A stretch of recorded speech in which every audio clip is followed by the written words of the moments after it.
Hello students, welcome to success plus academy. मैं हूं सुमित चौधरी और आज की इस क्लास में हम डिस्कस करेंगे यूनिफिकेशन ऑफ जर्मनी की, यानी जर्मनी के एकीकरण की बात करेंगे बेसिकली। तो विश्व इतिहास में बहुत सारे देशों के बनने और टूटने की कहानियां मौजूद हैं, आपको पता है, लेकिन सभी की कहानियां आप नहीं जान सकते। इनमें से दो देश बहुत इंपॉर्टेंट है, एक है जर्मनी और एक है इटली। इनके यूनिफिकेशन की जो कहानी है वो वर्ल्ड हिस्ट्री में बहुत ही इंपॉर्टेंट है और इसे हमें जानना ज़रूरी है। ये दो देशों का जो यूनिफिकेशन है ये आप ज़रूर से पढ़ लीजिएगा। इस वीडियो में हम जर्मनी के यूनिफिकेशन की बात करेंगे और नेक्स्ट वीडियो में इसके जो नेक्स्ट वीडियो आएगा उसमें हम इटली के यूनिफिकेशन की बात करेंगे। तो अगर आप यूपीएससी, एसएससी, रेलवे या किसी भी कॉम्पिटिशन एग्जाम की तैयारी कर रहे हैं तो वर्ल्ड हिस्ट्री में इन टॉपिक्स को देख के ज़रूर जाइए, और बाकी भी वीडियोज़ को देखना है तो आप सक्सेस प्लस एकेडमी को सब्सक्राइब कर सकते हैं। तो चलिए देखते हैं। सबसे पहले तो यही देख लेते हैं यूनिफिकेशन ऑफ जर्मनी क्या था। उससे पहले ये बात कर लेते हैं कि हम कौन से जर्मनी की बात कर रहे हैं एक्चुअल में। आज जो जर्मनी हमें जानते हैं, ये जर्मनी जो वेस्टर्न और सेंट्रल यूरोप का हिस्सा है, क्या हम इसी जर्मनी की बात कर रहे हैं? ये the Republic, federal Republic of Germany है आज के समय, ठीक है। तो क्या हम इसकी बात कर रहे हैं? तो मैं कहूँगा बिल्कुल नहीं। ये वाला जर्मनी नहीं बना था जब मैं 1871 की बात कर रहा हूँ। देखो, जर्मनी का और इटली का यूनिफिकेशन का जो टाइम है वो दोनों ही 1815 से लेके ये 1871 तक चला था। दोनों ही साथ साथ में चले थे। तो ये समय में जो जर्मनी बना, जो एकत्र होके बना, वो कैसा जर्मनी था उसकी बात कर लेते हैं।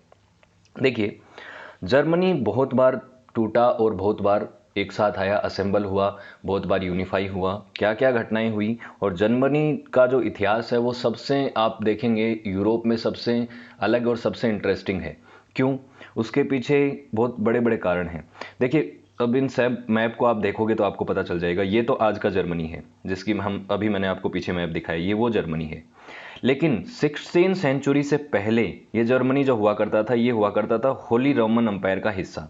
और एक्चुअल में जर्मनी नाम का कोई देश हुआ ही नहीं करता था।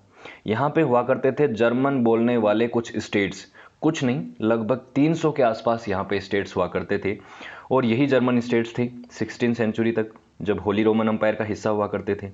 उसके बाद इस जर्मनी का यूनिफिकेशन हुआ, साल 1871 में कंप्लीट हुआ और यहाँ पे बना द जर्मन राइज। इसको सेकंड राइज भी बोलते हैं। राइज क्या बोलते हैं वो मैं आपको बताऊंगा आगे चल के।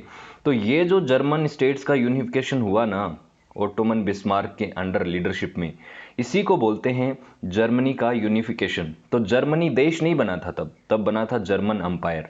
तो आप ये भी कह सकते हैं इसको कि फॉर्मेशन ऑफ जर्मन अंपायर की हम बात करने वाले हैं। जर्मनी देश के फॉर्मेशन की बात नहीं करने वाले हैं। रिपब्लिक ऑफ जर्मनी कैसे बना ये तो आगे की बात है। उसके बाद 1871 से 1914 तक, 1918 तक भी आप मान सकते हैं, जर्मन अंपायर चला, ढंग से चला, ठीक है। लेकिन आपको जानते हैं, सभी जानते हैं कि 1914 से लेके 1918 के बीच में हुआ था प्रथम विश्व युद्ध।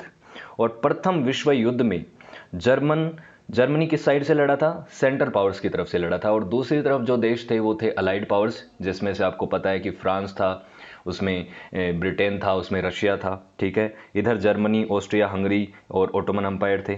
तो इस युद्ध में जो फर्स्ट वर्ल्ड वॉर हुआ, इसमें जर्मनी और इसके जो सेंट्रल पावर्स के जो मित्र देश थे उनकी हार हुई। तो फर्स्ट वर्ल्ड वॉर में जब जर्मनी हार गया तो उसका रिजल्ट क्या रहा? जर्मनी यहाँ से, ये जो जर्मन अंपायर है इसका विघटन हो गया, ये टूट गया और यहाँ से राजा की सत्ता तो खत्म हो गई और ये बन गया एक रिपब्लिक जर्मनी। और एरिया भी ऐसा नहीं रहा, एरिया भी बदल गया, क्योंकि जब देश दूसरे जीत गए थे, अलाइज फोर्सेस जीत गई थी, तो यहाँ से काफ़ी सारा इलाका टूट गया। जैसे चेकोस्लोवाकिया एक देश बन गया यहाँ पे, है ना। ऑस्ट्रिया को कुछ हिस्सा ऑस्ट्रिया का ले लिया गया, यहाँ पे मतलब पोलैंड को कुछ हिस्सा दे दिया गया, ठीक है। इधर से कुछ फ्रांस को कुछ हिस्सा दे दिया गया, ठीक, ये हुआ। लेकिन फिर जर्मनी राइज हुआ, फिर पावरफुल बना, फिर से पावरफुल बना।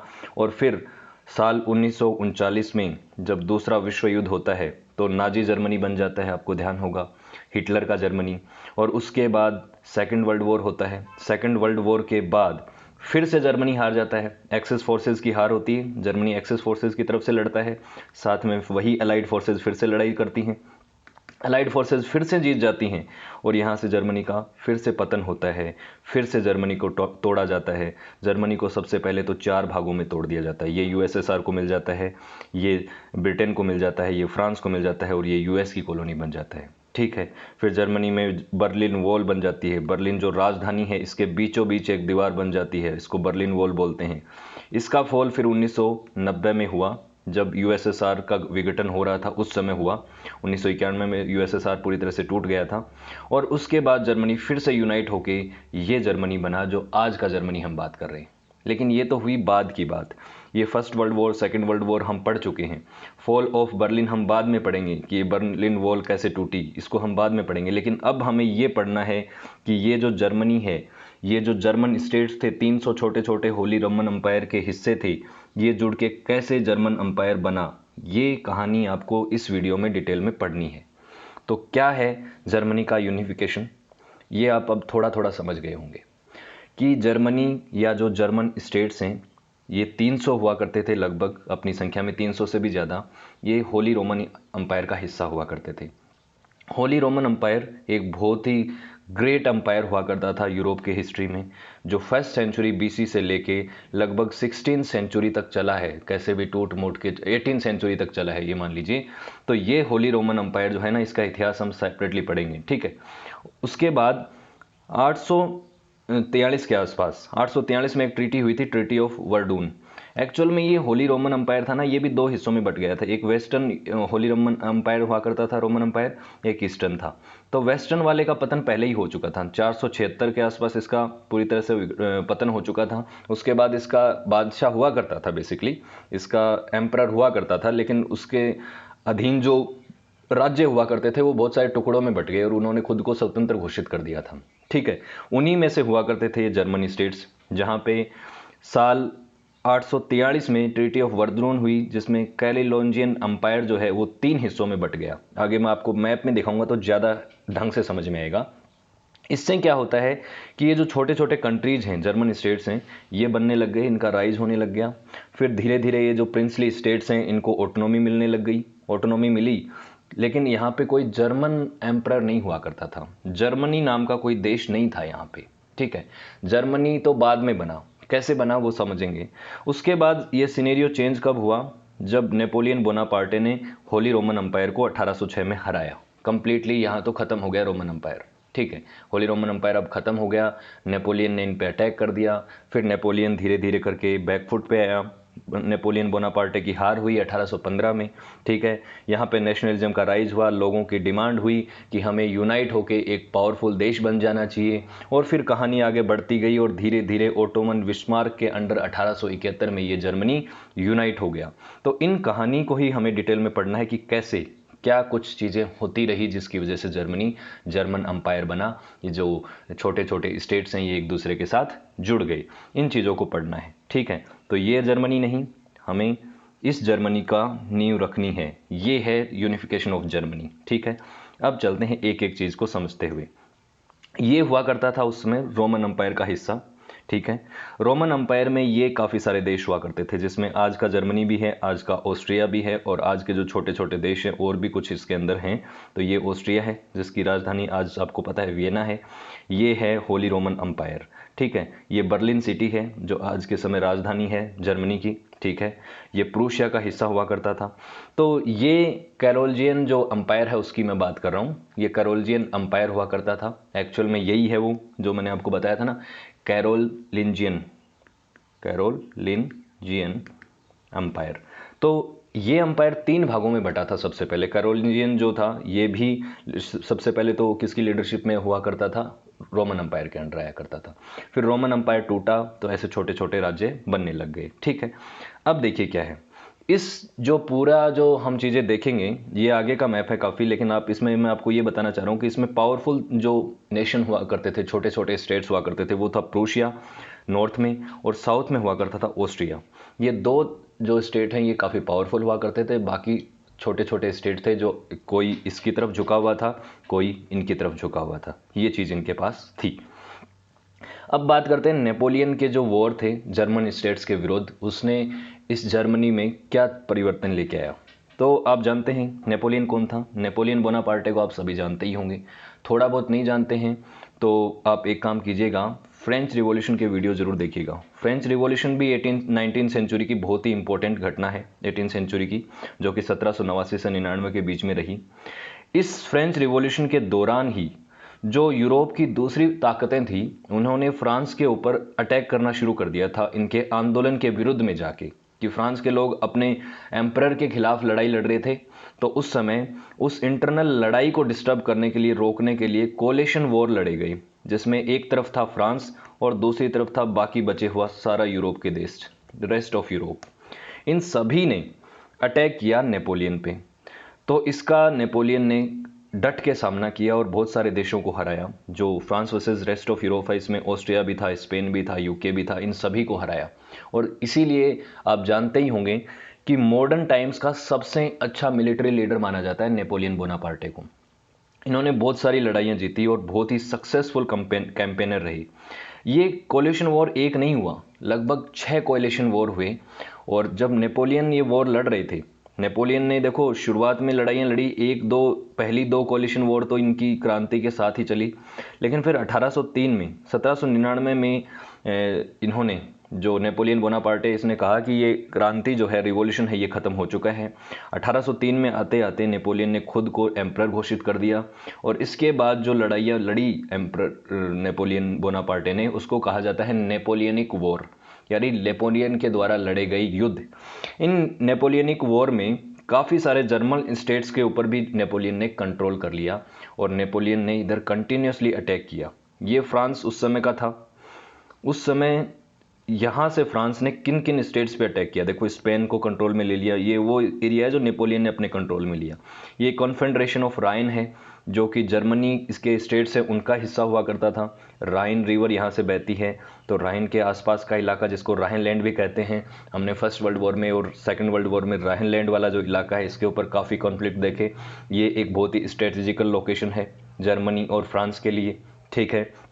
उसके बाद जो नेपोलियन के अगेंस्ट थे वो स्टेट्स आपको दिख ही रहे हैं कौन कौन से हैं। ये ब्रिटेन है, ये आपके बाद रशिया दिख रहा है आपको, स्वीडन दिख रहा है, ये सिसिली दिख रहा है, ठीक है। ये सारे जो स्टेट्स हैं, मोंटीनीग्रो है, ये स्टेट्स सब फ्रांस के खिलाफ थे, नेपोलियन के खिलाफ थे। लेकिन नेपोलियन इनसे कंट्रोल में नहीं आ रहा था। कब तक? 1815 तक, 1813 और 1815 तक। ये कन्फेडरेशन ऑफ राइन क्या था? ये नेपोलियन ने जर्मन स्टेट्स के खिलाफ जब अपने कैंपेन चलाए तो लगभग 300 के आसपास स्टेट्स थे, जिनको कंबाइन करके जीत जीत के नेपोलियन ने 39 लार्जर स्टेट्स बना दिए, काफ़ी बड़े स्टेट्स बना दिए। एक तरीके से ये पहला कदम था जर्मनी को यूनाइट करने की तरफ। हालांकि नेपोलियन का कोई ऐसा मकसद नहीं था कि जर्मनी को यूनाइट किया जाए और जर्मनी को ताकतवर बनाया जाए, नहीं। नेपोलियन का मकसद था कि छोटे छोटे स्टेट्स हैं, इनको कंट्रोल करना एक हेडेक है, तो इनको यूनाइट करें, थोड़े छोटे से बड़े स्टेट्स बना दें। 39 स्टेट्स में इनको बदल दिया। फिर उसी तरीके से इस ये जो राइन रिवर है, इसके आसपास का इलाका है, इसमें बना दिया इन्होंने कन्फेडरेशन ऑफ राइन। एक लीग थी जिसमें 16 जर्मन स्टेट्स थे, तो सारे के सारे 39 नहीं, कितने थे? 16 इसमें कन्फेडरेशन ऑफ राइन में थे। ये पहला कदम था जर्मनी के यूनिफिकेशन में, ठीक है। फिर नेपोलियन की पहली बार हार हुई लिप्जिक रिवर, लिप्जिक जो बैटल ऑफ लिप्जिक था उसमें 1813 में। उसके बाद वाटरलू में 1815 में हार हुई, जो कि उसकी लास्ट हार थी, मेजर लड़ाई यही हार थी। वाटरलू की लड़ाई में जब हार गया नेपोलियन, उसके बाद वो कभी वापस आ नहीं पाया। उसके बाद ये जो कन्फेडरेशन ऑफ राइन है, इसका भी अंत हो गया। और क्या हुआ वो समझिए। उससे पहले एक चीज़ देखिए कि नेपोलियन के वॉर ने जर्मनी के जो स्टेट्स के जो लोग थे उनके दिमाग में क्या चीज़ डाली।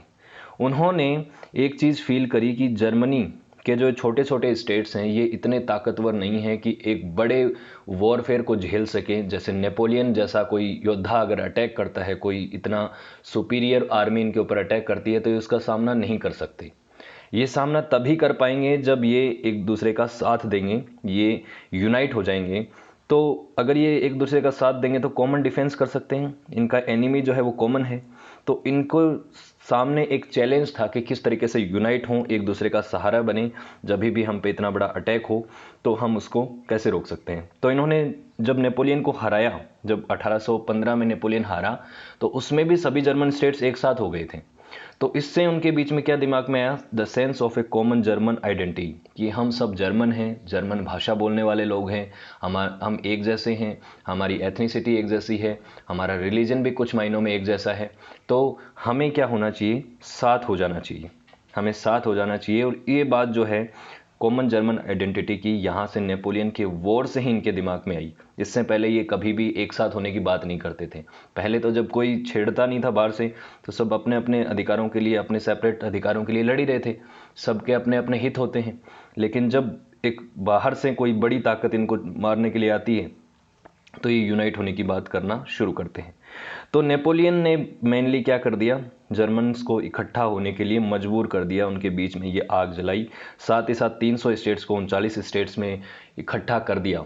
ये भी एक बड़ा बात थी, ये भी एक बहुत बड़ी बात थी, जिससे क्या होता है कि 300 के बीच में नहीं, अब 39 बच गए जो कि उनको यूनाइट करना है, ठीक है। और नेशनलिज्म की जो फीलिंग्स हैं वो भी, उसका भी राइज, उसका भी जो बीज है वो नेपोलियनिक वॉर से ही शुरू हुआ, ठीक है। अब बात करते हैं कि नेशनलिज्म की क्या होता है और नेशनलिज्म क्या करता है किसी देश के लिए। ये बात बहुत ही इंपॉर्टेंट है और बहुत अच्छे से समझ लीजिएगा। हमें बहुत बार नेशनलिज्म के बारे में बात करनी है कि यूरोप में नेशनलिज्म ने क्या कुछ किया, बहुत कुछ किया। फर्स्ट वर्ल्ड वॉर में आप देखेंगे कि नेशनलिज्म एक बड़ा इंपॉर्टेंट कारण बना था। सेकेंड वर्ल्ड वॉर में भी नेशनलिज्म एक इंपॉर्टेंट कारण बना था।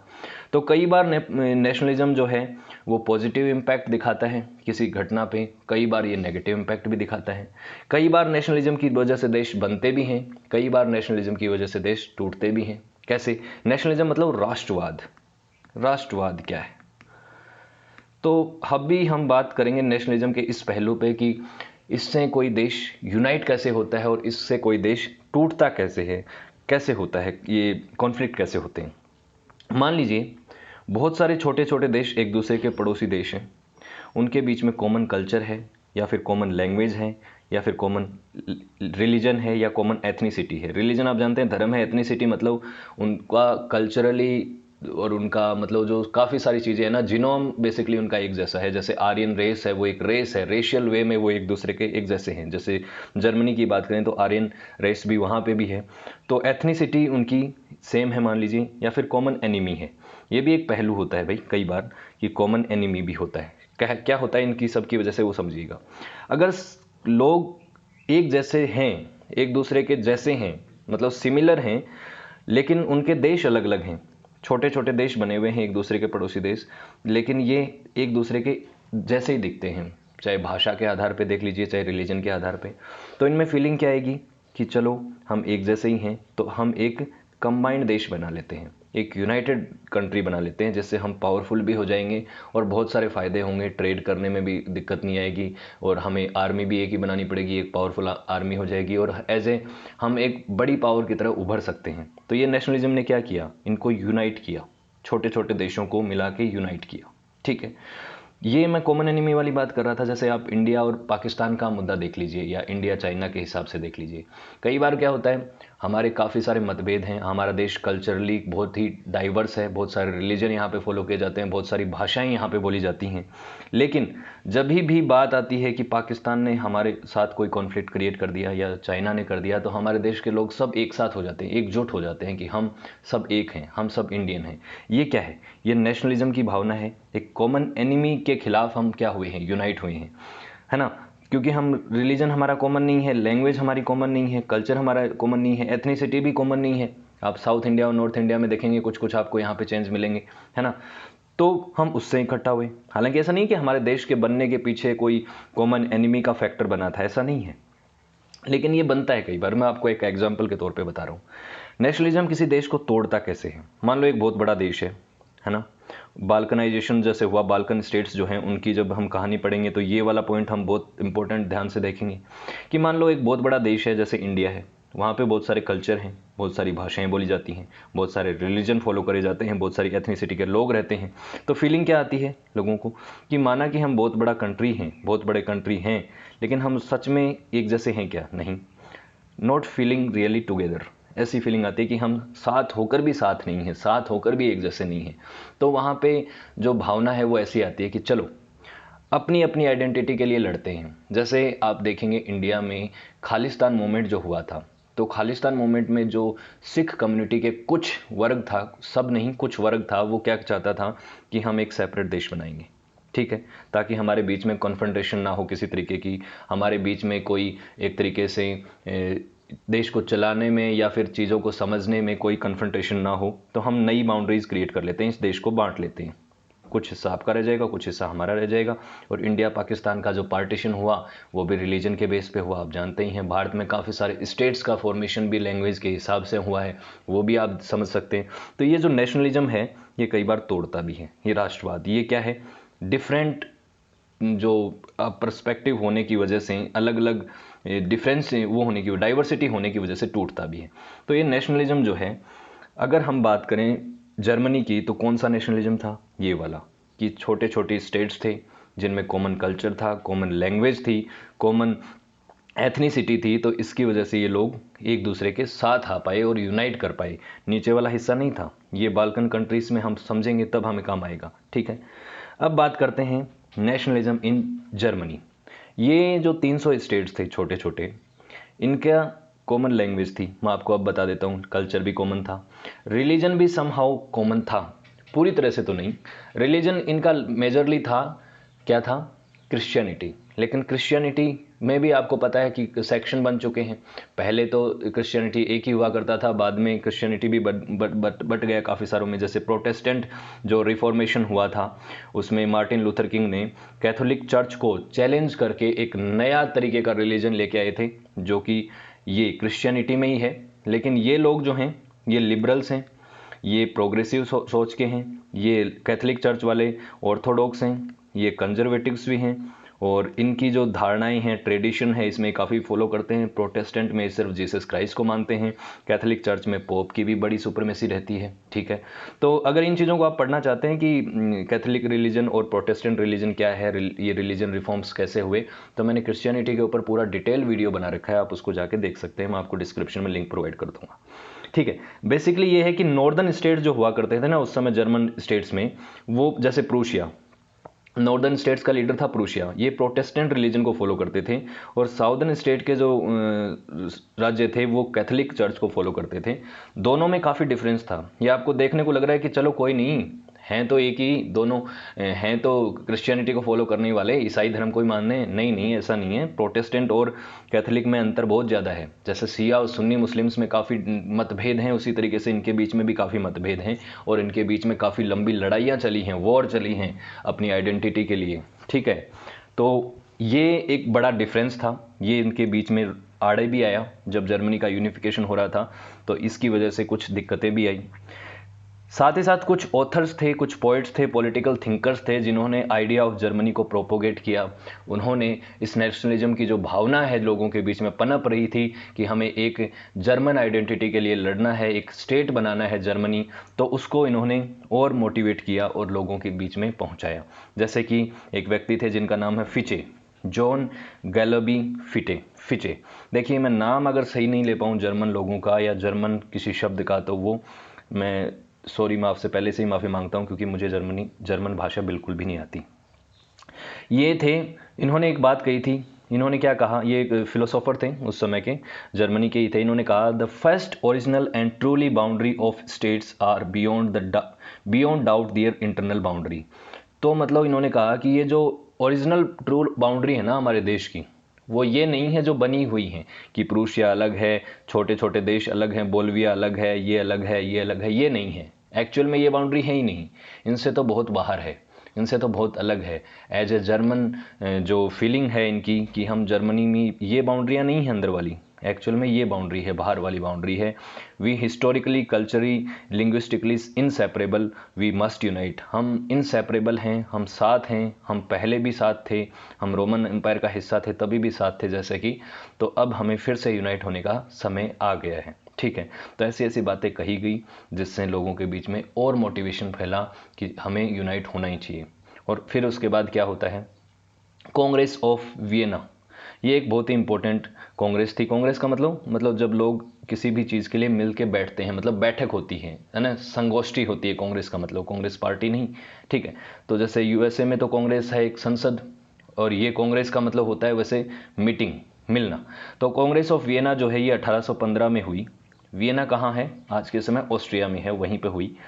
जब नेपोलियन हार गया उसके बाद ये जो जर्मन स्टेट्स के छोटे छोटे प्रिंस थे, प्रिंसली स्टेट्स जो हुआ करते थे उस समय के, ये प्रिंसली स्टेट्स के जो रिप्रेजेंटेटिव्स हैं ये मिले। और ये कांग्रेस ऑफ वियना हमें इटली के यूनिफिकेशन में भी पढ़ना है, ठीक है। अभी जर्मनी के हिसाब से देखिए, तो इन्होंने सबसे पहले तो ये जो कन्फ्रंटेशन ऑफ राइन था इसको डिसॉल्व कर दिया, क्योंकि ये तो इनकी कड़वी यादें था।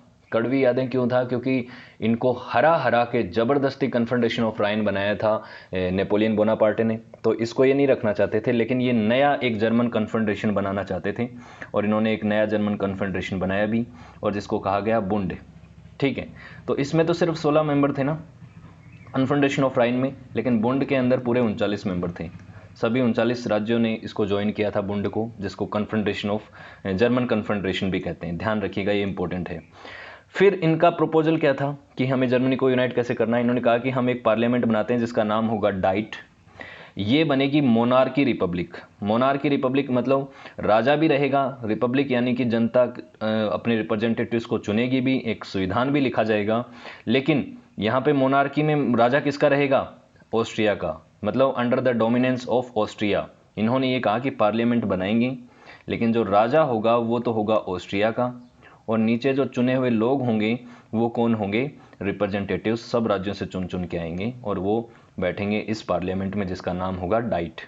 लेकिन ये जर्मन कन्फ्रंटेशन फेल कर गई। कारण क्या थे? कारण समझते हैं एक एक करके। ये था वो पुराना मैप जब बात करें ना, कि जिसमें जो छोटे छोटे राज्य थे, तो सबसे नॉर्थ में जो स्टेट हुआ करते थे, पावरफुल राज्य जो हुआ करता था प्रूशिया, सैक्सोनी, बोल्विया, और साउथ में जो स्टेट हुआ करते थे उसमें था ऑस्ट्रिया। इनमें दो पावरफुल लोग थे, एक तो था प्रूशिया और एक था ऑस्ट्रिया। ये दोनों बड़े पावर ब्लॉक थे, पावर हाउसेस थे। तो जब इस जर्मन कॉन्फ्रंटेशन में जर्मनी को ऑस्ट्रिया को लीडर बनाने की बात की, तो क्या ये बात प्रूशिया एक्सेप्ट कर लेगा? ऑब्वियसली नहीं करेगा। वियना की ये मीटिंग थी जिसमें प्रूशिया की लीडरशिप को तो कोई ज़्यादा महत्व ही नहीं दिया गया। इन्होंने तो कह दिया कि ऑस्ट्रिया का राजा ही यहाँ पे आपका एम्परर ऑफ जर्मनी बनेगा। तो इस बात को प्रूशिया ने बिल्कुल एक्सेप्ट नहीं किया। नॉर्थ के बहुत सारे स्टेट्स ने इसको मानने से मना कर दिया, ठीक है। कारण क्या थे? एक तो ये दोनों पावर ब्लॉक थे ही थे, इनके बीच में एक तरीके से सत्ता की लड़ाई थी कि कौन एम्परर बने। और दूसरा वो रिलीजियस डिफरेंसेस जो मैंने कहा था ना, नॉर्दर्न स्टेट्स फॉलो करते थे प्रोटेस्टेंट को और साउदर्न स्टेट्स फॉलो करते थे रोमन कैथोलिक चर्च को, जो कि एक बड़ा इश्यू था इनके बीच में। दूसरी बात यह है कि नॉर्थ के जो लोग थे वो उनकी पॉलिटिकल थिंकिंग, आइडियोलॉजिकल उनमें डिफरेंसेस थे। नॉर्थ वाले थे लिबरल थिंकर और साउथ वाले थे कंजर्वेटिव्स। कंजर्वेटिव्स यानी कि जो पुरानी विचारधारा रखते हैं, लिबरल्स आप जानते हैं कि आधुनिक विचारधारा रखते हैं और प्रोग्रेसिव थिंकर होते हैं। तो ये जो डिफरेंस था इन दोनों के बीच में ये भी काफ़ी बड़ा था। फिर इकोनॉमिकल डिफरेंसेस भी थे इनके बीच में। वो ये क्या था कि नॉर्थ के स्टेट्स में अभी काफ़ी उफान पे था इंडस्ट्रियलाइजेशन शुरू हो चुका था। अगर आपने नहीं पढ़ा हो तो वो भी आप सेपरेटली पढ़ सकते हैं, मैंने वीडियो बना रखा है इंडस्ट्रियल रिवॉल्यूशन के ऊपर। तो इंडस्ट्रियल रिवॉल्यूशन का फ़ायदा सबसे पहले ब्रिटेन को पहुंचा और उसके बाद जो सबसे ज़्यादा फ़ायदा उठाने वाला स्टेट था ना, वो जर्मनी ही था। जर्मनी मतलब उस समय का प्रूशिया और नॉर्दर्न स्टेट्स की बात कर रहा हूँ मैं। तो इन्होंने काफ़ी उसको अपनाया इंडस्ट्रियलाइजेशन को। लेकिन जो साउथ के जो स्टेट्स थे वो खेती पे काफ़ी डिपेंडेंट थे, अभी भी एग्रीकल्चर पे डिपेंडेंट ज़्यादा हुआ करते थे। तो ये इकोनॉमिकल डिफरेंसेस भी था, यहाँ पे मिडिल क्लास का राइज भी हो रहा था, यहाँ पे सोशलिज्म का राइज भी हो रहा था, ठीक है। और एक ऑब्स्टेकल क्या था कि जो छोटे छोटे स्टेट थे वो अपने पावर और अपने स्टेटस को खो देते अगर जर्मनी यूनाइट हो जाता। तो उनके भी अपने हित थे, वो भी अपनी राजनीति चलाना चाहते थे, अपने स्टेटस को नहीं खोना चाहते थे। तो ये सब जो चीज़ें हुई ये थे obstacles of to German unification. Germany को यूनाइट करने में जो बाधाएं थी वो ये सब थी। अब इन बाधाओं को तोड़ना तो था ही, धीरे धीरे करके कैसे टूटा वो सब चीज़ें समझते हैं। अब बात करते हैं राइज ऑफ प्रूशियन असेंडेंस, यानी कि जो प्रूशिया था, प्रूशिया का जो स्टेट था वो कैसे आगे कर जल्दी जल्दी आगे बढ़ गया और ऑस्ट्रिया से आगे निकल गया, उसका राइज कैसे होता है एज ए पावर, ये मेजर पावर ब्लॉक कैसे बना। तो एक तो मैंने आपको बताया कि नॉर्दर्न स्टेट्स में इंडस्ट्रियलाइजेशन को काफ़ी अडेप्ट किया, इससे बहुत उसको फ़ायदा मिला। इसकी वजह से अर्बनाइजेशन हुआ, क्योंकि जितने भी इंडस्ट्री लगती हैं वो अर्बन एरियाज़ में लगती हैं, जिससे क्या होता है कि अर्बन एरिया का जो इंफ्रास्ट्रक्चर है, रोड्स, रेलवेज़ हैं, इनका काफ़ी इसके ऊपर काम हुआ। एक नया ग्रुप बना, मिडिल क्लास आया। मिडिल क्लास, क्योंकि आपको पता है फैक्ट्रीज वगैरह बनने लग गई थी, तो मिडिल क्लास लोगों के पास कुछ पैसा जनरेट होने लग गया। तो ये जो बीच की एक क्लास आपको देखने को मिलती है, मिडिल क्लास, ठीक है, ये हमने बात करी है इंडस्ट्रियल रिवॉल्यूशन में। लिबरल थिंकर्स का राइज हुआ, ठीक है, जैसे यूरोप में ये सब चीज़ें हो रही थी, और कार्ल मार्क्स का समय भी आ चुका था, सोशलिज्म की धारणाएं काफ़ी फैल चुकी थी, और ये सब चीज़ें प्रूशिया की साइड चल रही थी, लेकिन नीचे ऑस्ट्रिया की तरफ नहीं चल रही थी इतनी, क्योंकि वहाँ पे तो इंडस्ट्रियलाइजेशन होता ही नहीं। इन्होंने अपनी मिलिट्री को भी बेहतर बनाने की कोशिश की, बेटर इक्विपमेंट उनको देने शुरू किए, उनको ट्रेनिंग अच्छी देनी शुरू करी, ठीक है। हालांकि अभी इतना पावरफुल मिलिट्री हुई नहीं थी प्रूशिया की, ये तो बाद में होगी, लेकिन एज ए इकोनॉमिकली अगर बात करें तो इन्होंने 19th सेंचुरी में ऑस्ट्रिया को, मिड 19th सेंचुरी तक ऑस्ट्रिया को काफ़ी ओवर पावर कर दिया था। अब प्रूशिया एक बड़ा पावर ब्लॉक बन चुका था, प्रूशिया के पास ज़्यादा संसाधन थे, ज़्यादा रिसोर्सेज थे, ज़्यादा पैसा था, तो ये अब जर्मन स्टेट्स का लीडर बन के उभरा। काफ़ी नॉर्दर्न स्टेट्स पावरफुल हो गए, ऑस्ट्रिया यहाँ पे थोड़ा नीचे दिखता आपको नजर आएगा, ठीक है। अब क्या होता है इसकी वजह से, अब बात आती है कि जर्मनी के यूनिफिकेशन की तरफ पहला कदम क्या होता है, उसको बोलते हैं द जोल्वरीन। ये जोल्वरीन जो था, ये इकोनॉमिकल यूनियन थी, ना कि कोई पॉलिटिकल यूनियन। पॉलिटिकल यूनियन तो मतलब जर्मनी का यूनिफिकेशन हो जाता है ना उसके बाद। तो इकोनॉमिकल यूनियन कैसे, जैसे आज यूरोपियन यूनियन है, तो यूरोपियन यूनियन में 27 देश हैं, वो 27 देश जो हैं वो एक दूसरे के साथ यूनियन बनाया, और किस लिए बनाया, ट्रेड को बेहतर करने के लिए, और अपने ट्रांसपोर्टेशन में ज़्यादा अड़चने ना आए, क्योंकि छोटे छोटे देश हैं, लोग एक जगह से दूसरे देश में जाना चाहते हैं और वहाँ पे काम धंधा करना चाहते हैं, व्यापार करना चाहते हैं, तो उसको सोल्व करने के लिए उन्होंने एक इकोनॉमिकल यूनियन बना ली, जिसको यूरोपियन यूनियन कहा गया, ठीक है। पहले 28 देश हुआ करते थे, अब 27 हैं, क्योंकि ब्रिटेन उससे बाहर निकल चुका है। तो ये भी उसी तरीके की पहले इकोनॉमिकल यूनियन थी। कैसे शुरू हुई, इसको शुरुआत किया प्रूशिया ने, इकोनॉमिकल एग्रीमेंट शुरू किए इन्होंने, किया कि हम अपने जो नॉर्दर्न स्टेट्स हैं इनके साथ इन्होंने ट्रेड रिलेशन बनाने शुरू किए, कि टैरिफ हटा दिए, धीरे धीरे करके इंपोर्ट ड्यूटी कम कर दी, और ताकि व्यापार में सहूलियत रहे, और इस तरीके के एग्रीमेंट्स बनने शुरू हुए। इन्हीं को कहा जाता है द जोल्वरीन, ठीक है। इसमें क्या हुआ, 1836 आते आते धीरे धीरे करके 39 में से इन 25 स्टेट्स ने इस जोल्वरीन को ज्वाइन कर लिया, और ये इकोनॉमिकल अलायंस बन गया एक तरह से। यही था जोल्वरीन। ये बहुत इंपॉर्टेंट है कि 39 में से 25 राज्यों की एक इकोनॉमिक यूनियन बन गई। वो सभी राज्य जो किसी ना किसी तरीके से इंडस्ट्रियलाइजेशन को सपोर्ट करते थे, व्यापारिक समझौतों में साइन करना चाहते थे, व्यापार को आसान करना चाहते थे, वो अब प्रूशिया के इस समझौते का उन्होंने वेलकम किया, ठीक है।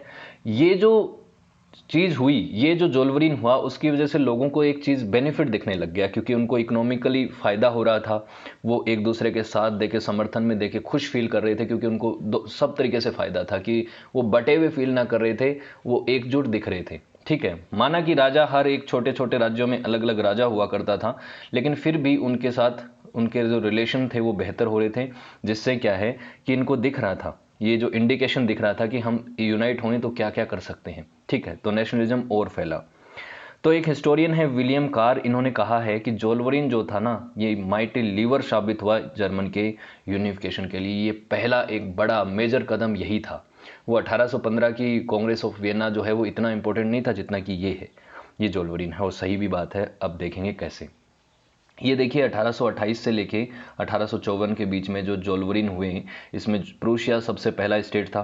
प्रूशिया ने इसको ज्वाइन किया था, स्टार्ट किया था। उसके बाद धीरे धीरे करके 1854 आते आते हैनोवर, ये बोल्विया, रूट, सैक्सोनी, इन सभी राज्यों ने इसको ज्वाइन कर लिया था। ऑस्ट्रिया ने नहीं ज्वाइन किया था ओब्वियसली। अब ऑस्ट्रिया तो एकदम कट्टर विरोधी था ना प्रूशिया का, तो ये तो कैसे ज्वाइन कर लेता, ये अलग था। बाकी 25 राज्यों ने ज्वाइन कर लिया था 39 में से। अब बात करते हैं कि जब Prussia as a new leader उभर के आया तो अब नया आइडिया क्या था जर्मनी के बनने का। दो आइडिया थे, कि एक तो ग्रेटर जर्मनी बने जिसमें हम ऑस्ट्रिया को भी शामिल करें, जिसको कहा गया ग्रोस ड्यूसलैंड।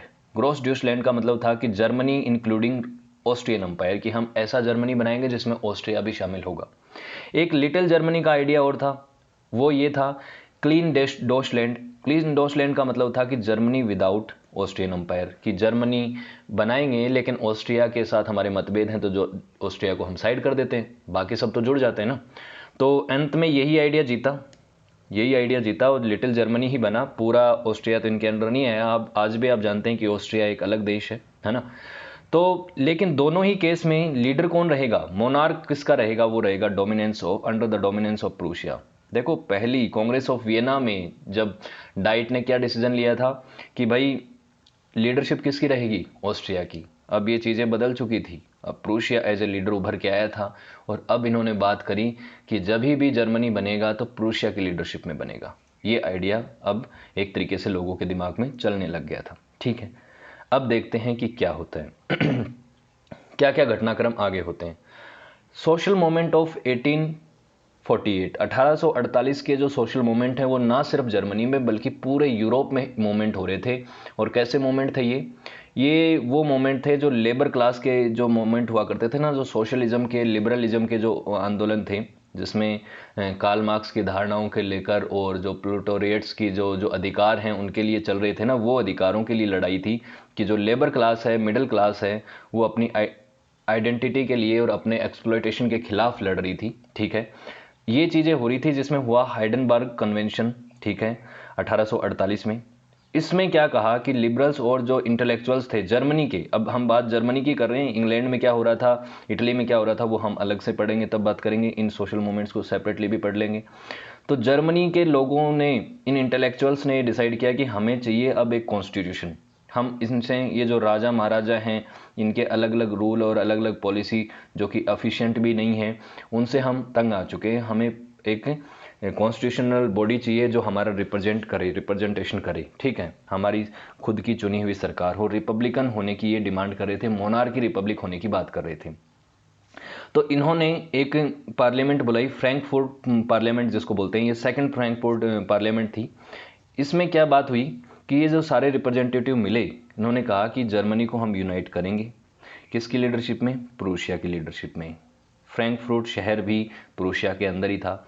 तो इन्होंने बात करी क्या, अपनी मर्जी से ही, यहाँ पे राजा नहीं था, ये लीडर थे, ये लिबरल्स थे, ये इंटेलेक्चुअल्स थे। इन्होंने कहा कि हम एक कॉन्स्टिट्यूशन बनाएंगे, जर्मनी को यूनाइट करेंगे और मोनार्की रिपब्लिक बनाएंगे। तो वहाँ पे जो राजा होगा वो प्रूशिया का होगा। हम एक नया संविधान बनाने वाले हैं। और वो कैसे होगा कि क्या क्या करेंगे, इनकी क्या क्या चीज़ें थी, डिमांड क्या थी, मतलब प्रपोजल क्या था, monarchy under constitution, representation of people और लिबरलिज्म को हम जो है प्रोपोगेट करेंगे। गवर्नमेंट कैसी होगी, क्राउन होगा, उसके बाद 2 हाउसेस होंगे, एक अपर हाउस एक लोअर हाउस, जो कि उस समय जैसे ब्रिटेन में हुआ करता था, हाउस ऑफ लॉर्ड्स और हाउस ऑफ कॉमन्स, उसी तरीके से होगा। तो अपर हाउस को कहा गया स्टेटन हाउस और लोअर हाउस को बोल गया Vulcan house. States of upper house को बोलते थे हाउस ऑफ स्टेट। अगर इनकी भाषा को अगर ट्रांसलेट करें, ये जर्मन शब्द हैं, और इसको ट्रांसलेट करें तो हाउस ऑफ द पीपल यानी हाउस ऑफ कॉमन। जैसे भारत में अगर बात करें तो ये लोकसभा और ये राज्यसभा। ठीक है, हालांकि दोनों ही भारत में तो किसी ना किसी तरीके से चुने हुए होते हैं, ये इनडायरेक्टली चुने होते हैं, ये डायरेक्टली चुने होते हैं। लेकिन यहाँ पे ये एक तरीके से वो होगा कि राजा की तरफ से जो लॉर्ड्स हुआ करते थे, वहाँ पे ये सिस्टम हुआ करता था उस समय। लेकिन क्या ये आइडिया काम किया, इसको किसने रोका? बात यह है कि पहले जो दिक्कतें आ रही थी, अब वो दिक्कतें कंप्लीटली ख़त्म थोड़ी हुई थी कि आप नए नए आइडियाज़ को लेके आ रहे हो। फ्रैंकफर्ट पार्लियामेंट में भी लेके आ रहे हो, उससे पहले कांग्रेस ऑफ वियना में भी हो रहा था। लेकिन ये तो देखिए कि वहाँ के जो सभी राज्य हैं वो इन चीज़ों पे सहमत हैं कि नहीं हैं। तो सहमत नहीं थे। सबसे पहले तो जिसको लीडर बनाने की बात की थी, प्रूशिया के राजा फेडरिक विलियम फोर हुआ करते थे उस समय, इन्होंने कह दिया कि मुझे नहीं चाहिए ये जो आप लीडरशिप की बात कर रहे हो, आप मुझे क्राउन बनाने की बात कर रहे हो जर्मन फेडरेशन का, मेरे को नहीं बनना। कारण क्या था? कारण ये था कि ये जो लिबरल्स और इंटेलेक्चुअल्स में जो आइडिया दिया था, ये फ्रैंकफर्ट पार्लियामेंट में जो मामला था, इसमें क्या कहा था, मोनार्क रहेगा अंडर कॉन्स्टिट्यूशन। मोनार्क को कंट्रोल करने की कोशिश की थी कि उसके पास अनलिमिटेड पावर नहीं रहेगी, वो संविधान के अकॉर्डिंग चलेगा। तो ये जो limitation of on the king था ना, ये आइडिया विलियम फोर को पसंद नहीं आ रहा था। तो उसने मना कर दिया कि वो नहीं बनना चाहता राजा। ठीक है, मतलब उसको यूनाइट करने में कोई दिलचस्पी नहीं है। दूसरी तरफ ऑस्ट्रिया था, ऑस्ट्रिया तो वैसे ही मना करना था। एक तो उसको ये चीज़ बिल्कुल पसंद नहीं थी कि ऑस्ट्रिया की लीडरशिप, प्रूशिया की लीडरशिप में हम यूनाइट होने की बात कर रहे हैं। दूसरी चीज़ कि ये लिबरल आइडियाज़ की बात करते थे और ऑस्ट्रिया बिल्कुल भी लिबरल आइडियाज़ के पक्ष में नहीं था। लिबरलिज्म को तो वो ईवल मानता था कि ये तो ईवल फॉर्म है। कंजर्वेटिव इतना ज़्यादा था ऑस्ट्रिया उस समय, लिबरलिज्म को बिल्कुल भी प्रमोट नहीं करता था। ठीक है, फिर है कि ये ओल्ड मोल्स कन्वेंशन हुआ, ओल्मटज कन्वेंशन हुआ, ये शब्द थोड़ा सा आप ध्यान दे लीजिए। ये कन्वेंशन जब हुआ ऑस्ट्रिया और प्रूशिया के बीच में, इसमें ऑस्ट्रिया ने इवन थ्रेट किया प्रूशिया को। ऑस्ट्रिया ने कहा कि ये जो आपके पास आइडिया आ रहा है ना फ्रैंकफर्ट पार्लियामेंट वाला, इसको आप बिल्कुल भी एग्री मत हो जाना इस बात पे, ठीक है। ये हमें बिल्कुल पसंद नहीं है, हम नहीं चाहते कि इस आइडिया के ऊपर जर्मनी बने, ठीक है। और कहा कि ये यूनियन जो फ्रैंकफर्ट यूनियन है इसको आप डिसॉल्व कीजिए और पहले जो 1815 की जो कॉन्फ्रेंस थी जर्मन फेडरेशन की, कांग्रेस ऑफ वियना में जो हुआ था, उसको रिस्टोर कीजिए। ऑब्वियसली करवाना ही चाहेगा क्योंकि 1815 में ये बात तय हुई थी कि जर्मनी में यूनिफिकेशन में पावर कौन रहेगा, किसकी डोमिनेंस में रहेगा, ऑस्ट्रिया की। तो ऑस्ट्रिया तो अपने पक्ष की बात ही करेगा, ठीक है। तो एक बात तय हो गई कि जब कभी भी अब यूनिफिकेशन होगा ना जर्मनी का, तो एक चीज़ तो पक्की होगी, वो ये है कि ऑस्ट्रिया और प्रूशिया के बीच में वॉर होगा, तभी जाके यूनाइट हो सकते हैं, बाकी और कोई रास्ता है नहीं। क्योंकि ये दोनों राज्य जो हैं ये झुकने के लिए तैयार नहीं हैं। न तो ऑस्ट्रिया प्रूशिया को लीडर मानने के लिए तैयार है, न ही प्रूशिया ऑस्ट्रिया को लीडर मानने के लिए तैयार है, ठीक है।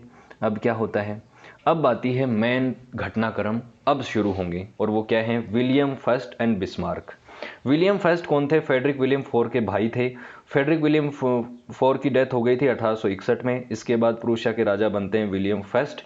और जो ही ये राजा बनते हैं तो इनके सामने ये चैलेंज आता है सबसे पहले कि ऑस्ट्रिया को कैसे काउंटर किया जाए, क्योंकि अगर जर्मनी का यूनिफिकेशन करना है और या फिर प्रूशिया को भी एज ए पावरफुल कंट्री उभर के आना है, तो हमें ये जो ऑस्ट्रिया है इसको हमें किसी भी तरीके से कंट्रोल करना पड़ेगा, इसकी डोमिनेंस को ख़त्म करना पड़ेगा, हमें बहुत बड़ी आर्मी चाहिए। तो इसके लिए इन्होंने अपॉइंट किया बिस्मार्क को अपना चीफ मिनिस्टर, अपना प्राइम मिनिस्टर, आप जो मान लीजिए, क्योंकि उस समय चांसलर वगैरह तो बाद में बने थे। ये हैं ओटो वॉन बिस्मार्क। ये सबसे इंपॉर्टेंट व्यक्ति हैं इस पूरे वीडियो में। इस वीडियो के आप ये मान लो ये हीरो हैं, नायक हैं। अब नायक आइडियोलॉजिकली तो आप इनको नहीं मानेंगे, लेकिन इस यूनिफिकेशन में इनका रोल सबसे इंपॉर्टेंट है।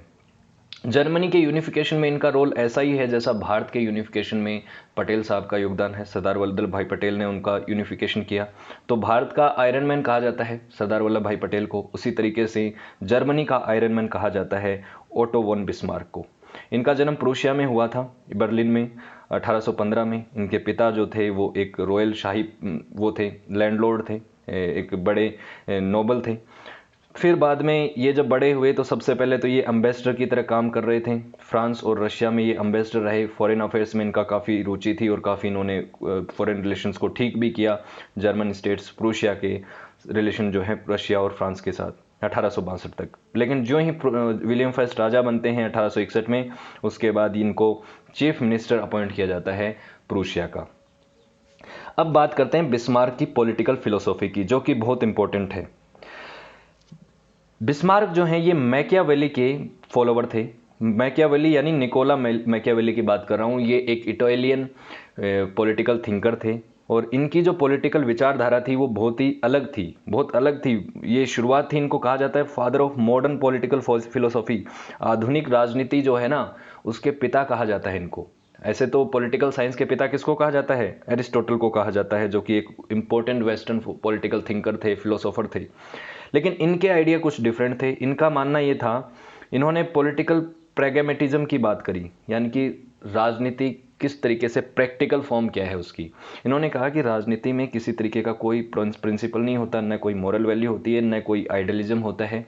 सिर्फ और सिर्फ क्या होती है, सत्ता, ताकत, पावर, सिर्फ यही चीज़ मैटर करती है, बाकी सब दिखावा है। ये बात करते थे निकोला मैकियावेली। द प्रिंस इनकी एक लिखी हुई किताब है जिन्होंने इन्होंने बात की है अपनी पॉलिटिकल फिलोसॉफी की। इन चीज़ों को फॉलो करते थे कौन, बिस्मार्क। काफ़ी ऐसी ही इनकी विचारधारा थी। पॉलिटिकल विचारधारा ऐसी होने की वजह से ये बिल्कुल आइडियलिज्म में बिलीव नहीं करते थे, किसी तरीके की प्रिंसिपल में बिलीव नहीं करते थे, रियोटिक होने में भी बिलीव नहीं करते थे। कहते थे भाषणबाजी से काम नहीं चलेगा, पावर, शाम दाम दंड भेद कुछ भी हो, पावर होनी चाहिए आदमी के हाथ में, तभी वो कुछ बड़ा डिसीजन ले सकता है, तभी वो बेटरमेंट या कर सकता है। मतलब बेटरमेंट कुछ करते हैं, कुछ नहीं भी करते, ये बात है। तो इस तरीके की बात है। तो इसी चीज़ को कहा जाता है रियल पॉलिटिक। रियल पॉलिटिक यानी कि जो एक तरीके से आप प्रैक्टिकल फॉर्म ऑफ पॉलिटिक्स बोल सकते हैं। आज की पॉलिटिक्स को आप देखते ही हैं कि जो पॉलिटिशियंस होते हैं वो एक तरीके से प्रोफेशनल पॉलिटिक्स करते हैं, उनकी आइडियोलॉजी वगैरह उनको मैटर नहीं करती, ठीक है, पावर के लिए राजनीति करते हैं। इसीलिए इनको बोला जाता है बुली एंड एब्सोल्यूटिस्ट, इन बिस्मार्क को। कंजर्वेटिव थे। दूसरी बात ये भी है कि कंजर्वेटिव थे, इनको सोशलिज्म और इनके आइडियाज़ में बिल्कुल बिलीव नहीं था, लिबरलिज्म को बिल्कुल बिलीव नहीं करते थे। हालांकि सोशलिज्म पे इन्होंने काम किया कुछ, वो हम आगे बात करेंगे। उनको खुश करने के लिए, जो सोशलिस्ट लोग थे उनको खुश करने के लिए किया वो भी कोई, बाकी ये उस चीज़ में बिलीव नहीं करते थे जो सोशलिज्म का मेन आइडिया है ना, कि कलेक्टिव ओनरशिप की बात ये बिल्कुल नहीं करते थे, सब में इक्वलिटी हो इसकी कोई बात नहीं करते थे। लेकिन सोशलिज्म के लिए फिर भी कुछ काम इन्होंने किया। इनकी एक पॉलिसी थी आयरन एंड ब्लड। क्या पॉलिसी थी ये? आयरन एंड ब्लड की पावर के लिए खून भी बहाना पड़े, लोगों को मारना भी पड़े तो उठाइए। इनकी एक खुद का कोट है ओटो वन बिस्मार्क का, इसको आप पढ़िए, समझ में आ जाएगी इनकी philosophy. The great question of the time are not decided by speeches and majority decisions.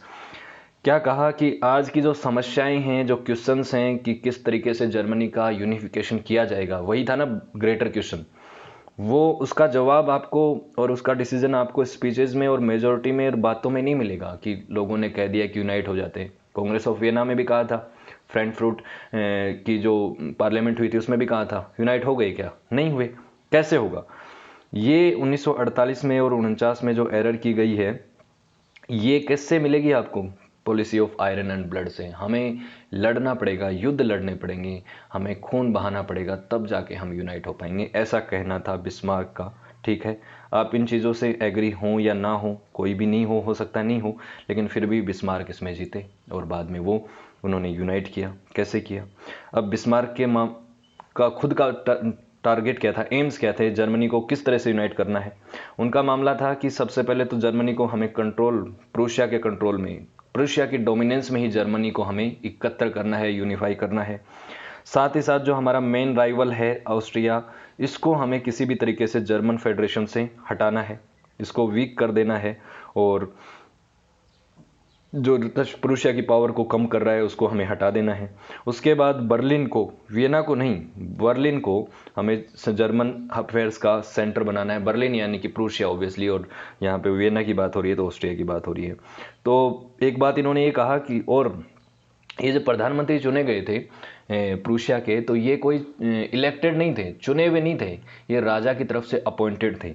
तो इनकी जो जिम्मेदारी थी, जवाबदेही थी, वो किंग ऑफ प्रूशिया के प्रति थी, लोगों के प्रति तो थी नहीं।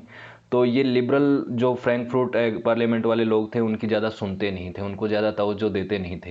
ये कहते थे कि मैं राजा के प्रति जवाबदेह हूँ और किस तरीके से मुझे प्रूशिया के हितों के ऊपर काम करना है वो मैं खुद डिसीजन लूँगा, मुझे इस फ्रैंकफर्ट पार्लियामेंट को मैं ज़्यादा तवज्जो दूंगा नहीं, मैं राजा को महत्व देता हूँ, इनको नहीं देता, ये बात करते थे। फिर आप जानते हैं कि बिस्मार्क यूनाइट करना चाहते हैं जर्मनी को प्रूशिया की लीडरशिप के अंडर, तो उनको बहुत कुछ चीज़ों का सामना करना पड़ेगा। वही सारी समस्याएं जो पहले थी उनको अभी भी सामना करना पड़ेगा। पहली बात तो ये है कि एज ए पर्सन बिस्मार्क एक कंजर्वेटिव थे, तो इनको अपने देश के ही लोगों का सपोर्ट चाहिए था, सबसे पहले तो उनका ही सपोर्ट चाहिए था, और उसमें बहुत सारे लोग लिबरल थे। मैंने बात आपको शुरू में कहा था कि नॉर्दर्न स्टेट्स के जो ज़्यादातर लोग थे वो लिबरल थे, और यहाँ पे सोशलिज्म को फॉलो करने वाले लोग काफ़ी थे।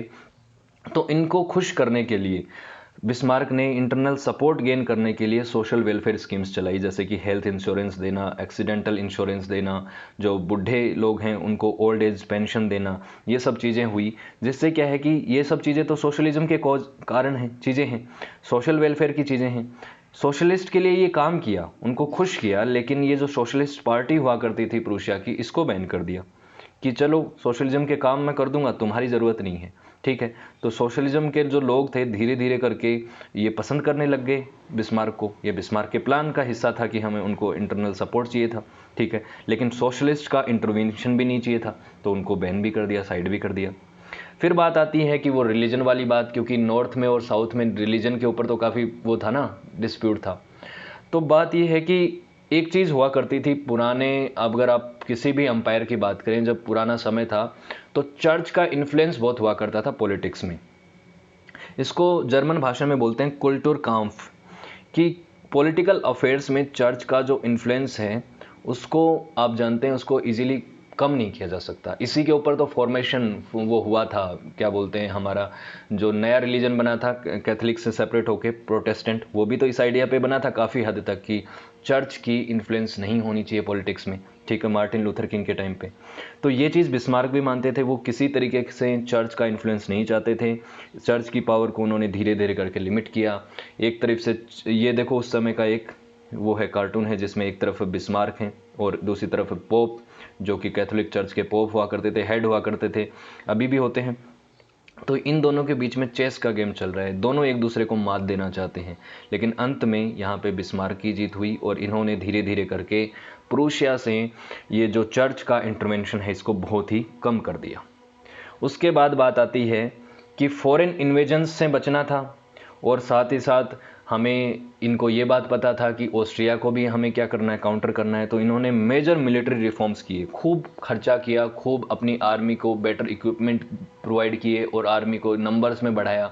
हालांकि ये चीज़ सोशलिस्ट को पसंद नहीं आ रही थी, लिबरल्स को पसंद नहीं आ रही थी। फ्रैंकफर्ट पार्लियामेंट के जो लोग थे वो बार बार इनके बीच में अड़चने पैदा कर रहे थे कि वो क्लियर नहीं कर रहे थे इनके जो पेमेंट्स थे उनको, लेकिन ये पेमेंट्स निकाल लेते थे। ये कहते थे कि मुझे अपने देश की रक्षा करनी है तो मैं इस पार्लियामेंट के इंटरवीन को बिल्कुल नहीं सहन करूंगा जब मामला आता है मिलिट्री का। तो इस चीज़ में भी इन्होंने क्या कर दिया, इस चीज़ में भी इन्होंने टिक लगा दिया कि हमें अब मिलिट्री भी स्ट्रॉन्ग कर ली। तो धीरे धीरे करके जो है बिस्मार्क आगे बढ़ते जा रहे थे।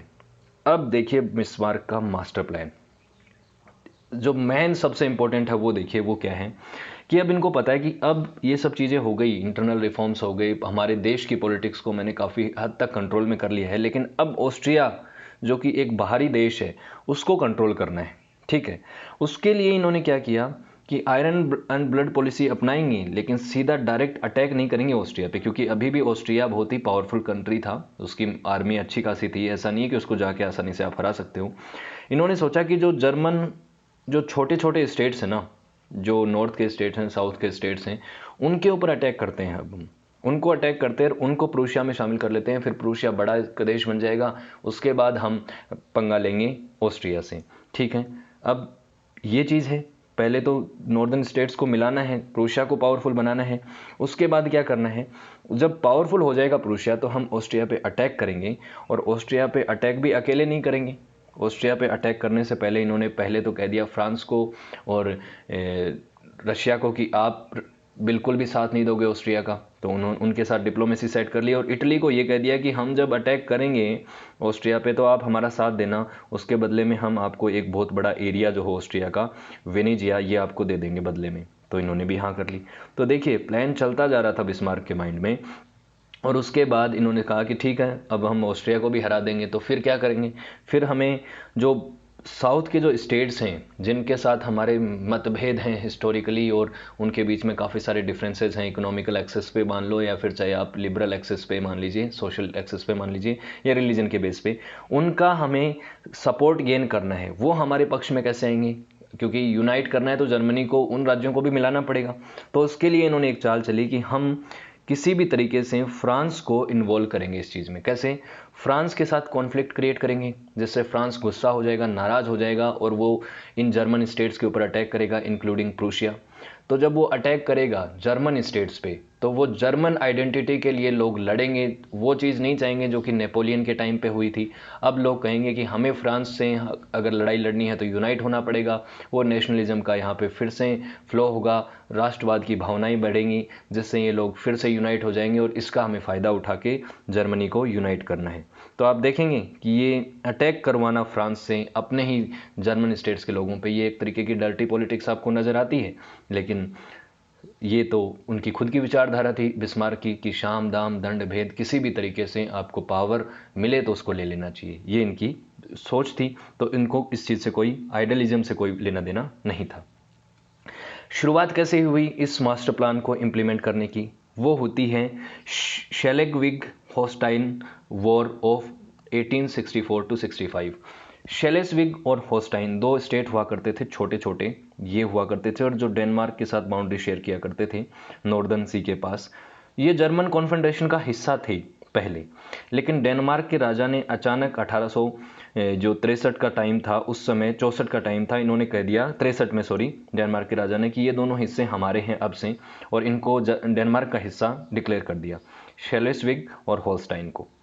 इस चीज़ के बाद बिस्मार्क ने प्लान बनाया कि अब किसी भी तरीके से इन दोनों को वापस से मिलाना है हमारे हिस्से में। तो अकेला डेनमार्क के साथ लड़ाई ना करके प्रूशिया को ने ऑस्ट्रिया को भी अपने साथ शामिल किया, और इस बेस पे क्योंकि दोनों ही ये जर्मन स्टेट्स थे तो प्रूशिया इनके साथ भी आ गया और इन्होंने अटैक कर दिया डेनमार्क पे, और डेनमार्क को इजीली हरा भी दिया। दोनों इलाके इनके पास वापस आ गए, सेल्वेग्सविग, शेल्सविग एंड होस्टाइन।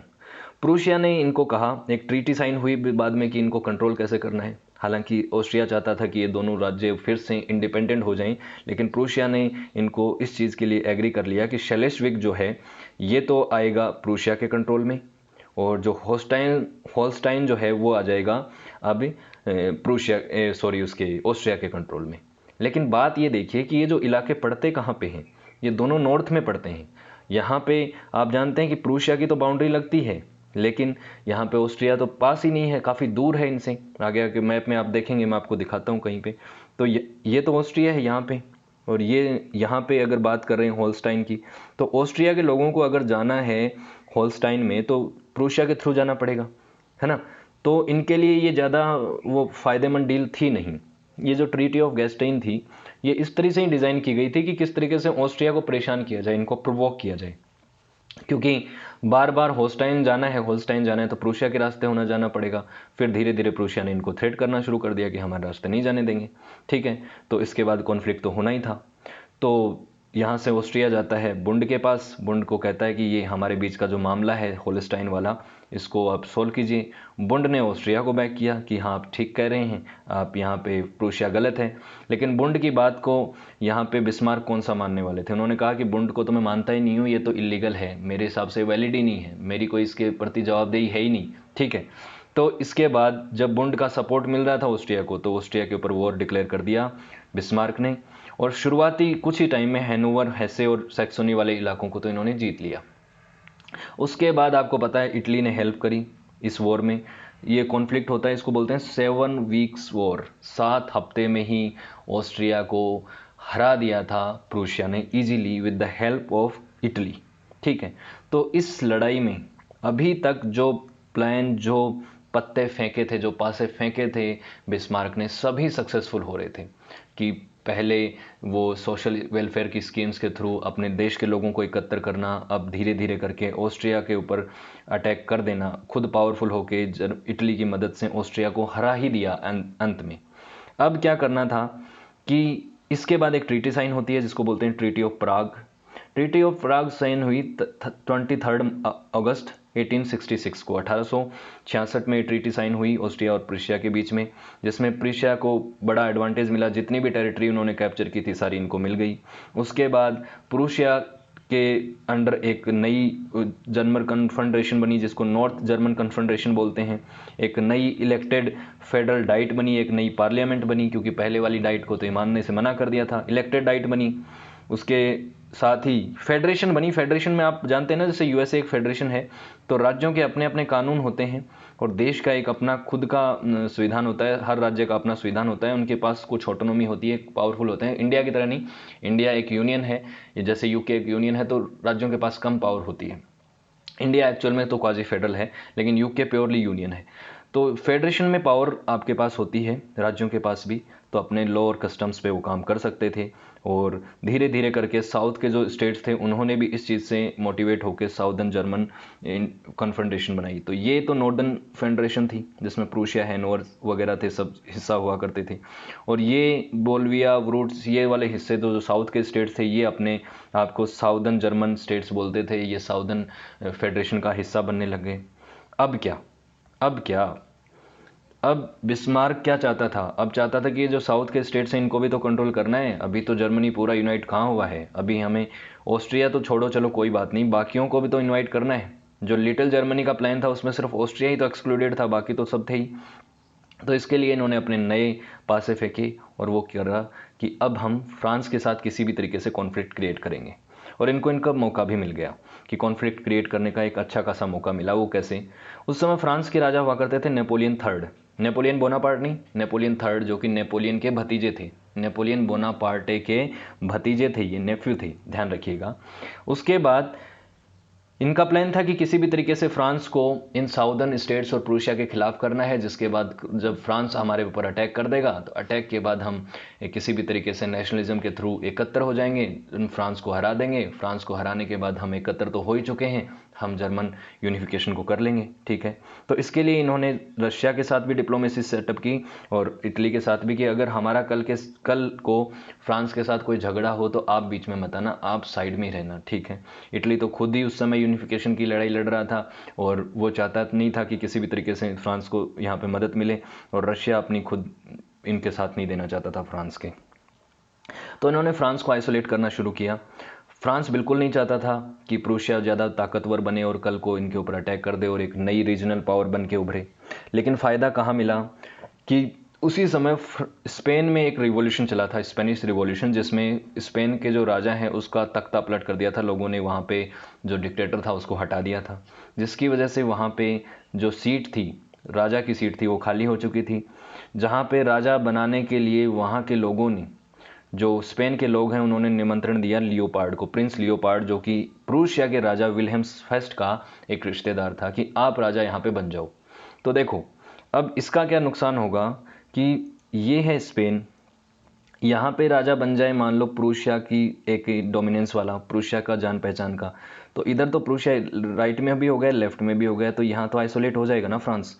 ये चीज़ फ्रांस बिल्कुल चाहेगा नहीं।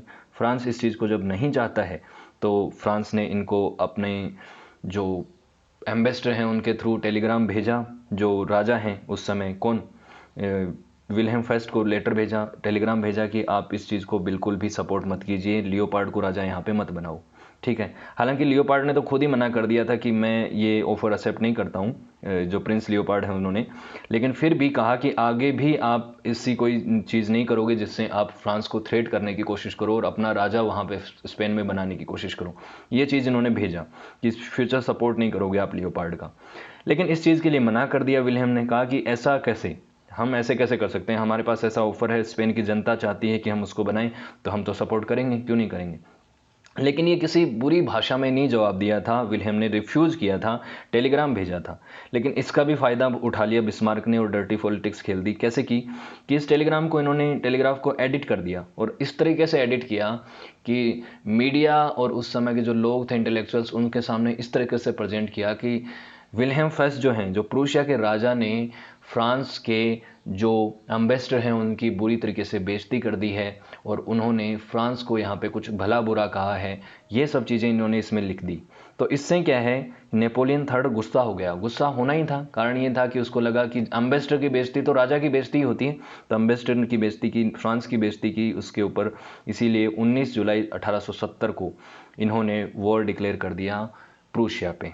किसने? फ्रांस ने, नेपोलियन थर्ड ने वॉर डिक्लेयर कर दिया। इसी चीज़ का तो वेट कर रहा था बिस्मार्क। और उसके बाद होता है Franco Prussian war of 1870-71। Franco Prussian यानी फ्रांस और प्रूशिया के बीच में वॉर होता है। ये बड़ा इंपॉर्टेंट वॉर है, हिस्ट्री में इसके बड़े मायने हैं।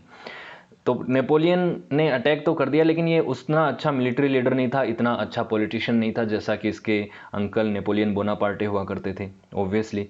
तो when France declare war on Prussia, 19 जुलाई को जब ये वॉर डिक्लेयर किया, तो उसके बाद ये जो जर्मन स्टेट्स हैं इसमें एंटी फ्रांस सेंटिमेंट्स फिर से राइज होने लग गए। वो राइज नेशनलिज्म का फिर से देखने को मिला, जो कि बिस्मार्क चाहता था, जो कि पहले भी हुआ था नेपोलियन बोनापार्टे के टाइम 1815 में। इन्होंने कहा कि ये तो जर्मन लोगों के ऊपर अटैक है, हमें सबको एकजुट होना पड़ेगा और फ्रांस के खिलाफ लड़ाई लड़नी पड़ेगी। ऐसा ही हुआ, सारे स्टेट्स जो छोटे छोटे स्टेट्स थे साउथ और नॉर्थ के, ये साथ में आए और इस लड़ाई को इन्होंने ईजिली जीत लिया और फ्रांस की यहाँ पे हार हुई बुरी तरीके से। जो ही हार हुई उसके बाद फ्रांस को बुरी तरीके से ह्यूमिलिएट किया गया। इसमें एक ट्रीटी ऑफ फ्रैंकफर्ट हुई। ये ट्रीटी ऑफ फ्रैंकफर्ट भी बहुत इंपॉर्टेंट है। इसको मैंने फर्स्ट वर्ल्ड वॉर में आपको बताया था कि ये कारण थी कहीं ना कहीं फर्स्ट वर्ल्ड वॉर का। क्यों? 10 मई 1871 को जब ये वॉर ख़त्म होता है तो ये ट्रीटी साइन होती है प्रूशिया और फ्रांस के बीच में। समझ जाओगे आप क्यों। इसमें इतनी बड़ी हार होती है कि फ्रांस के लोगों को बड़ा ही अपने प्राइड के ऊपर चोट फील होती है, उनको बड़ा ही लगता है कि हमारा अपमान हुआ है। क्यों? क्योंकि एक तो इनका एरिया था अलास्के लोरेन, इस इलाके के ऊपर जर्मनी ने कहा कि ये हमें दे दो, ये आज से हमारा हो गया, क्योंकि हारा हुआ देश था फ्रांस, तो ये देना पड़ा। 200 मिलियन यूरोज पैसे देने पड़े कंपनसेशन के लिए, वॉर इंडेमनिटी देनी पड़ी, ठीक है। और उसके बाद ही जो विलियम फेस्ट जो राजा था उस समय प्रूशिया को, इसको एज ए एम्परर मानना पड़ा जर्मन एम्पायर का, कि ये आज से जर्मन एम्पायर का एम्परर है। ये पहली बार जर्मन एम्परर बना था। जर्मन एम्पायर की जो बात है वो यहीं पे हुई थी इस वॉर के बाद, कि अब हम एक यूनाइटेड जर्मनी बन चुका है।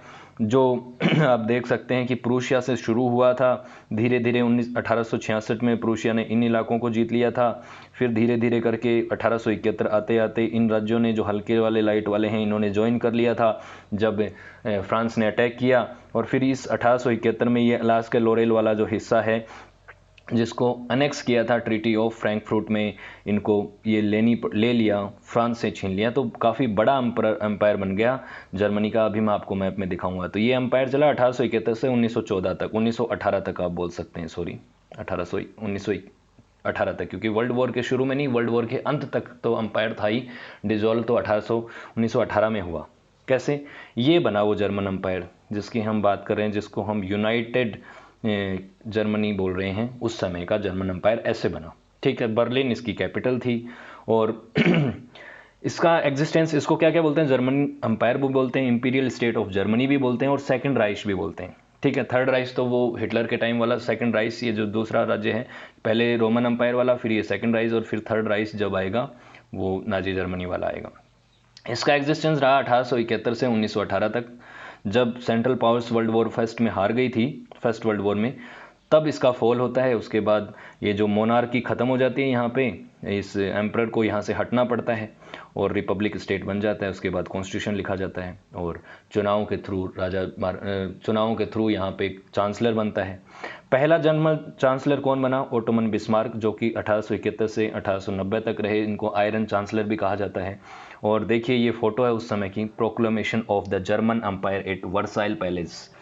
वर्साइल पैलेस कौन सा हुआ करता था? जहाँ पे फ्रांस का राजा रहा करता था। हालांकि फ्रांस की राजधानी पेरिस ही हुआ करती थी, लेकिन पेरिस से 15-20 किलोमीटर दूर पे वर्साइल एक पैलेस हुआ करता था, बहुत ही फेमस इनका, जहाँ पे राजा रहा करता था, उसकी सीट हुआ करती थी, रूलिंग सीट थी। वहाँ पे बिस्मार्क है, ये देखो। और यहाँ पे ये विलियम फेस्ट है। विलियम फेस्ट ने यहाँ पे as a emperor of German empire, यहाँ पे पहली बार इसको मानना पड़ा था। फ्रांस की ज़मीन पे इतनी बड़ी इंपीरियल पावर हुआ करती थी, वहाँ पे इन्होंने ये कहा कि देखो अब जर्मन एम्पायर का राइज हो चुका है और मैं इसका एम्परर हूँ। और ये सब किसकी वजह से हो पाया, किसकी बदौलत हो पाया? बिस्मार्क की वजह से हो पाया, ठीक है। अब इसके इम्पैक्ट्स देख लेते हैं कि जर्मन यूनिफिकेशन के वर्ल्ड हिस्ट्री में क्या इम्पैक्ट्स हैं।